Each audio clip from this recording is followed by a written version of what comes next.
président de l'association La Fac du Basketball, qui organise pour la première fois en France et donc à Limoges du 8 au 27 août un camp spécialisé pour les joueurs sans club. Le but étant de principalement les remettre en forme, que ce soit physique ou mentale, pour qu'ils aient plus de facilité pour retrouver un club rapidement et au plus haut niveau de leur prétention.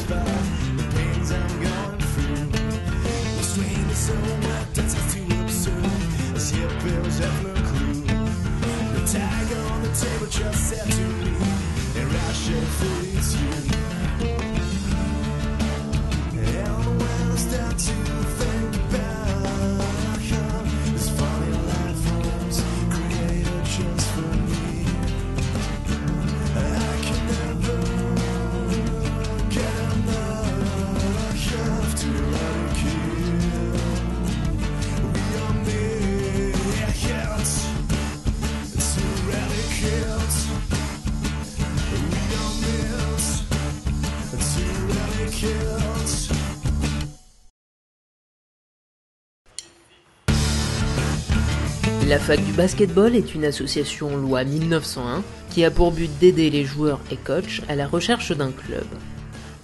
La première édition a eu lieu du 8 au 27 août 2011 à Limoges, en partenariat avec le syndicat des joueurs, la fédération de basketball et la Ligue nationale de basket au centre Kéops. La structure Kéops dans laquelle nous nous trouvons est vraiment faite pour le sport et pour le basketball. L'organisation de ce camp unique en France n'a pas été une mince affaire. Il a fallu composer avec une grande inconnue le nombre de participants. Au niveau des inscriptions, comme je m'y attendais un petit peu, c'est sûr que ça s'est arrivé au dernier moment. Il est bien évident que les joueurs espèrent le plus longtemps possible pouvoir trouver un club. Les joueurs ont été accompagnés par des entraîneurs, eux-mêmes en recherche d'équipe, comme nous l'explique Philippe Ruidet, ex-entraîneur Pro B.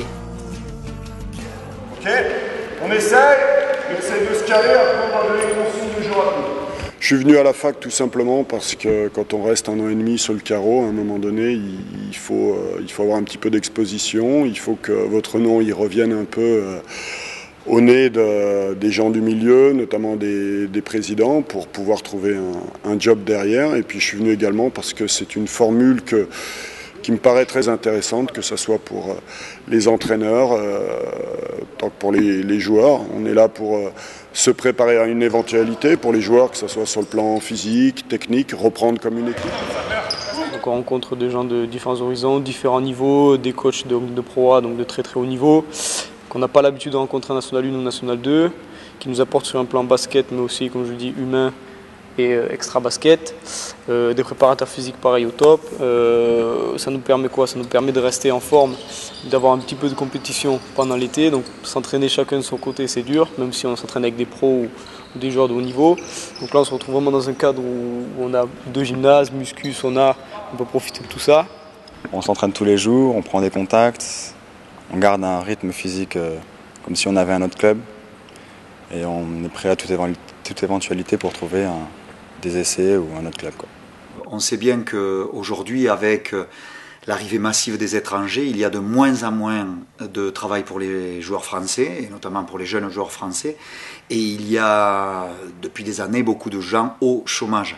Et malheureusement, beaucoup de gens au chômage n'ont pas la possibilité de faire de la formation, des entraînements et maintenir un petit peu leur activité professionnelle de basket. Cette initiative permet aujourd'hui à de nombreux joueurs enviagés, entre guillemets, c'est-à-dire en attente d'être utilisés, de pouvoir maintenir cette activité. C'est une première chose. Malheureusement, certains, totalement assistés dans notre sport, n'ont pas pris conscience qu'ils peuvent avoir à la fois une formation, des informations, pour continuer et être vus par des gens, par des entraîneurs, puis par une organisation qui peut parler d'eux en tant que joueur de basket et puis en tant qu'homme. C'est un dispositif qui nous aide, je dis nous, les entraîneurs, et bien sûr les clubs de basket, parce qu'en cours de saison, quand on a besoin de joueurs, souvent les joueurs qui sont disponibles arrivent en méforme, parce qu'ils n'ont pas pu s'entraîner correctement, ou ils s'entraînaient pendant une semaine, mais tout seuls dans leur coin. Alors que là, ça permet vraiment à tous les joueurs qui le souhaitent, tous les joueurs qui n'ont pas encore de club, de se préparer comme dans un club, dans un environnement de bon niveau, avec un bon encadrement, avec des structures sportives, d'hébergement ou autres de très bon niveau. Donc ça leur permet de vraiment se préparer de façon superbe pour ensuite répondre à l'appel des clubs qui auront besoin d'eux, comme on appelle dans notre jargon, les joueurs pigistes, qui arrivent comme ça en cours de saison pour remplacer quelqu'un de blessé ou alors un joueur qui n'a pas fait l'affaire. En basket, la trêve est beaucoup trop grande. Quand vous ne jouez pas les playoffs, vous pouvez faire un break du 10-15 mai jusqu'une reprise à mi-août. Et ça fait 3 mois d'inactivité. Quand les joueurs se prennent pas par la main, c'est pas une bonne chose. Il y a beaucoup de dégradation sur le plan physique et parfois vous récupérez des joueurs dans les équipes qui sont pas en bon état. Pour les joueurs qui sont sans contrat, on peut voir que certains joueurs dont je fais partie, quand il n'y a pas d'entraînement, il n'y a rien, on a du mal à se motiver pour aller courir tout seul ou aller shooter tout seul, c'est toujours difficile. Là on forme une équipe et je trouve que c'est une super initiative.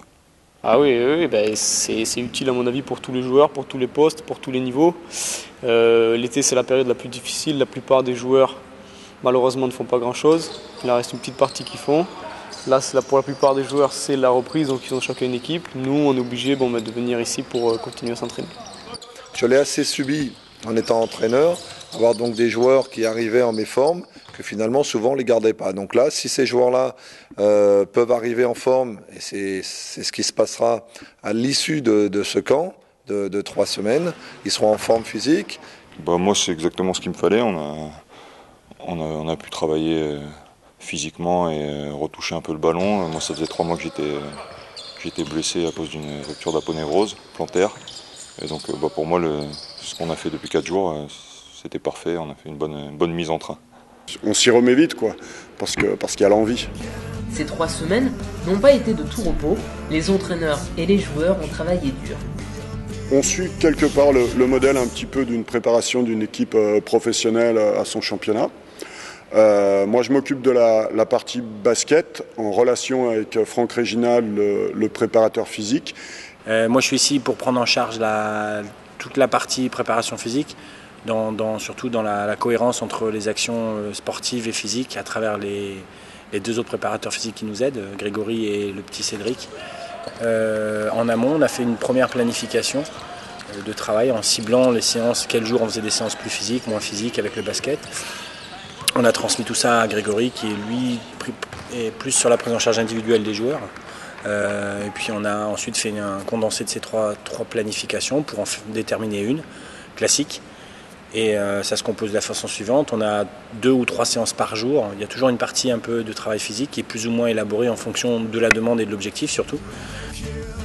Les joueurs ont pu bénéficier de bien d'autres services rendus par la fac, en suivant notamment des interventions sur l'aspect mental et sur la nutrition. Le coaching, c'est exactement ça, c'est accompagner les personnes pendant le changement, leur faire prendre conscience de déjà tout le potentiel, toutes les capacités qu'ils ont aujourd'hui, pour leur permettre de mieux savoir où est-ce qu'ils veulent aller demain et trouver le chemin le plus court et le plus écologique, on va dire, entre qui ils sont aujourd'hui et qui est-ce qu'ils veulent être demain. Essayer de comprendre un petit peu mieux comment eux-mêmes ils fonctionnent, pour leur faire prendre conscience des choses qu'ils font de façon inconsciente généralement, leur façon de comprendre ce que leur dit un coach, de comprendre comment eux ils pensent, de comprendre comment un coéquipier peut penser, peut interagir avec eux, les réactions que ça peut avoir en eux-mêmes. Et après, au-delà de ça, c'est à titre individuel dans un deuxième temps, leur faire prendre conscience de où est-ce qu'ils veulent aller demain et comment ils veulent y aller. Je me suis aussi spécialisé petit à petit dans la nutrition. Parce que je pense que c'est un paramètre qu'on oublie souvent au niveau de l'athlète. On parle souvent de capacité physique, capacité mentale, on parle souvent de basket, de technique, et on a tendance à oublier souvent quelque chose d'important, c'est le fuel, c'est-à-dire un petit peu l'essence qu'on met dans la voiture pour que ça fonctionne bien. L'athlète, il a besoin de bien manger, de bien dormir, de manger à certaines heures, certaines choses et pas d'autres. Et donc, je me suis rendu compte que c'était un élément essentiel pour aider ma performance dans mon métier de préparateur physique. Donc on a vraiment essayé pendant toute cette séance de baliser un petit peu tous les différents domaines de la nutrition des sportifs, les compléments alimentaires aussi que parfois souvent en France on a tendance à confondre avec le dopage, malheureusement à tort. Compléments alimentaires, le sommeil, le côté un peu psychologique, mental, vraiment la confiance en soi, tout ça vient aussi de la nourriture, ça vient pas que du coaching. Les joueurs ont également pu parler de leur avenir en rencontrant d'anciens joueurs. Les jeunes hommes sont intéressés pour éventuellement l'après-basket, chose qui est très bien, parce qu'on n'y pense pas toujours en temps et en heure. Et puis on est toujours sur notre nuage, à se dire on fait du basket, on est tranquille, alors que finalement c'est pas le cas. Donc moi le but c'était de dire un petit peu ce qu'ils pouvaient s'attendre une fois qu'ils auront fini ils auront quitté le milieu du basket, j'espère que pour eux ce sera plus tard possible. Surtout de leur faire comprendre qu'après il faut qu'ils sachent se débrouiller tout seuls. Parce que là, on est dans un milieu, justement, on est entouré et tout, et qu'après, on se retrouve tout seul. On pense à nos conversions, à ce qu'on peut faire, même pas à l'après-basket, mais à côté du basket, pouvoir se préparer à notre deuxième vie professionnelle. Donc, c'est toujours intéressant de parler à des gens qui sont passés par là déjà.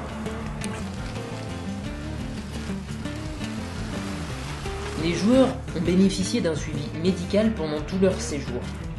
Dès leur arrivée, ils ont tous passé une visite médicale obligatoire.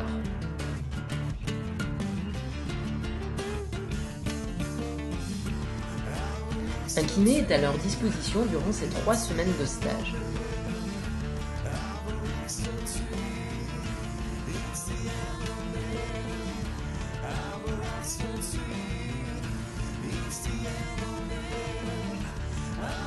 Les joueurs bénéficient d'une salle de musculation et de séances d'entraînement encadrées.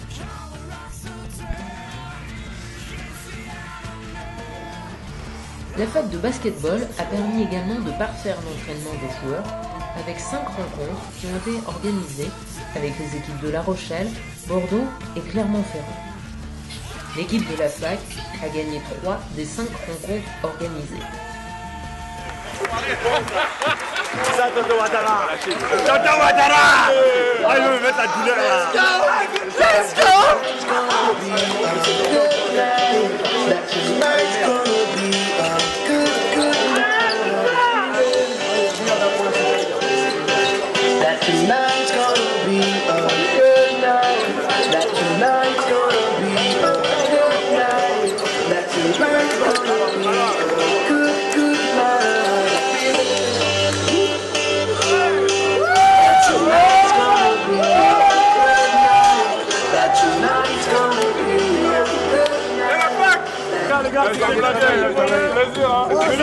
On l'a fait, gros. Il reste une chose, les gars. Faut peut-être trouver un job, les mecs.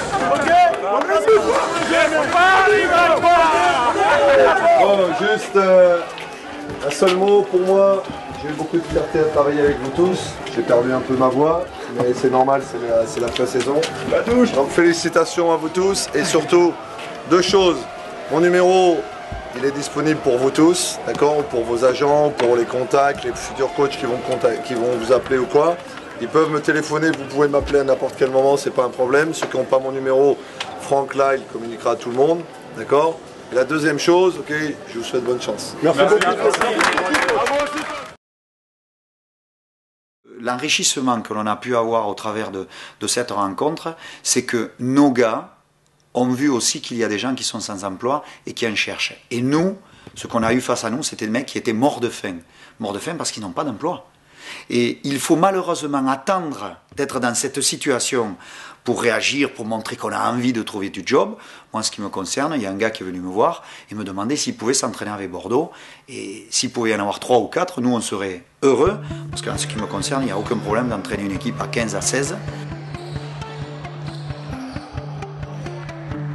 La dernière rencontre fut un déplacement à Clermont-Ferrand, marqué par la seule défaite.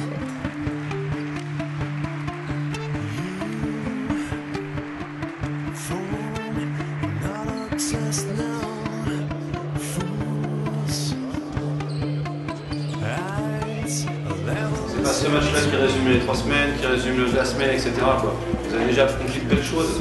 Donc rester sur les meilleurs souvenirs. En tout cas, moi, c'est ça dessus. Je ne vais pas rester sur ce match-là, je vais rester sur tous les souvenirs, justement pendant les 3 semaines que vous m'avez fait vivre. Et je voulais vous remercier pour ça et soyez fiers de ça.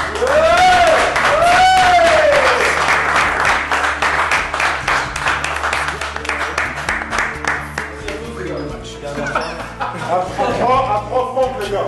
1, 2, 3, C'est Franck, c'est gentil. C'est normal, ça va des choses. Tu en comptes, tu Ils sont repérés parce que justement on édite une liste sur le site internet.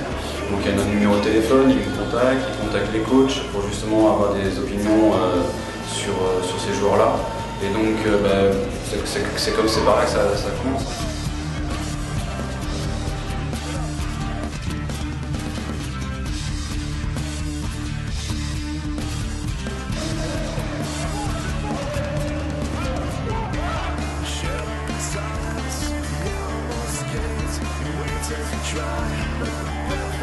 Les partenaires institutionnels, la Fédé, la Ligue, le syndicat, tout le monde est conscient que c'est nécessaire. Ça existe en football, ça existe en rugby, alors à des échelles plus importantes, mais ça n'existait pas en basket.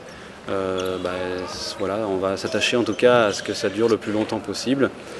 Le camp a l'intérêt supplémentaire, c'est que ça permet de rencontrer d'autres coachs, d'autres personnes, préparateurs mentaux, préparateurs physiques, autres qui nous permettent d'échanger sur notre pratique. Ça, c'est très très intéressant et enrichissant. Il y a une vraie utilité de ce camp, c'est une évidence.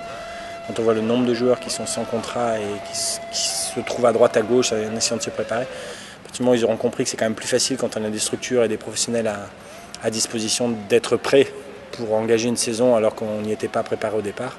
Je pense qu'ils viendront. Pour mon cas, je suis quelqu'un, vous avez pu le remarquer, je suis quelqu'un d'assez sociable, déconneur et tout. Et c'est vrai que j'avais une petite appréhension en arrivant, je me suis dit, bon, moi j'arrive au niveau nationaux, j'ai jamais touché à la pro, c'est vrai que je me suis dit, bon, je vais arriver là, on va m'envoyer de haut, je vais être bien plus faible que les autres, ils vont pas me calculer. Alors que pas du tout, en fait, on a vraiment créé un groupe, une équipe, peu importe le niveau, de National 3 à Pro A, je veux dire, on s'est tous mis dans le même train et puis on a avancé. Et c'est vrai qu'il y avait une super ambiance, tout le monde s'attendait super bien pendant les 3 semaines. Et franchement, il n'y a rien à dire, tout le monde était humble, du coach au staff jusqu'aux joueurs. C'est vraiment une super belle expérience basket, extra basket, humaine, sur les interventions des différentes personnes. Si j'ai pas de contrat, c'est sûr que je serai là l'an prochain ou les années d'après. Alors, je conseillerais bien sûr de faire la fac à tout joueur. Et même j'ai envie de dire que même si j'ai un club l'année prochaine, j'ai presque envie de venir faire le camp de la fac avant de reprendre les. C'est un concept qui manquait en France, ça n'existait pas, donc je pense que c'est intéressant. Maintenant c'est la première année, donc c'est forcément à développer. Mais sur ce que moi j'ai vu, j'ai pris la dernière semaine, sur ce que j'ai vu sur la dernière semaine, bien qu'il y ait des choses à améliorer, je pense que c'était déjà bien en place et j'espère que ça va continuer parce qu'il y a une demande en tout cas. On fait ça bénévolement, on vient donner un coup de main et les garçons nous ont bien rendu. Mais je crois qu'il faut féliciter les premiers pour le courage qu'ils ont eu de se lancer dans, je le répète, une démarche tout à fait volontariste, de dire je vais aller faire quelque chose plutôt que de glander tout simplement.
pour cette première édition, je dis pas inespéré, mais c'est magnifique ce qui s'est passé. On a vécu plein de choses humainement.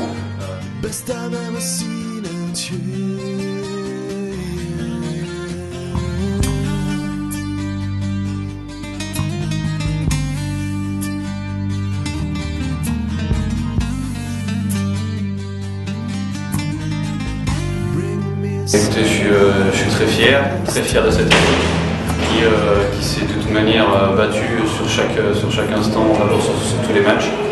Et puis même pendant les entraînements, ces joueurs ont toujours justement travaillé, étaient présents aux entraînements, ont sué pour pouvoir justement progresser, se remettre en forme et être vus aussi.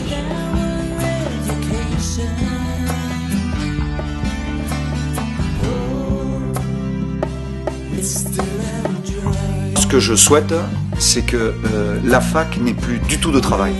Ça voudra dire quoi? Ça voudra dire que tous les joueurs sont par définition employés et qu'il n'y a plus besoin de mettre en place des structures de formation, des structures de réinsertion dans le basket professionnel. Sauf que là, je rêve, il y aura toujours des gens qui n'auront pas d'emploi. Et j'espère que ceux qui sont des joueurs professionnels, qui ont des contrats professionnels, prennent conscience que ça n'est pas en restant chez eux et en faisant confiance aux seuls agents qu'il y aura du boulot pour tout le monde. Il faudra se montrer, se maintenir en forme et surtout se maintenir en formation.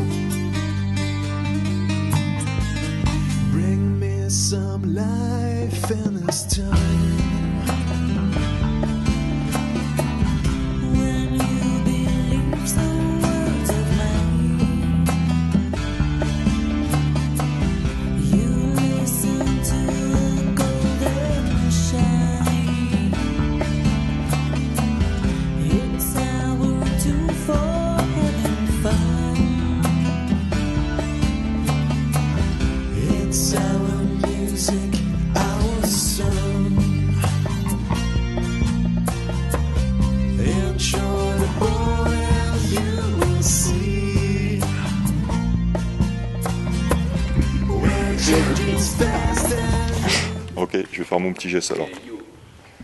Yo, vive la fac du basketball.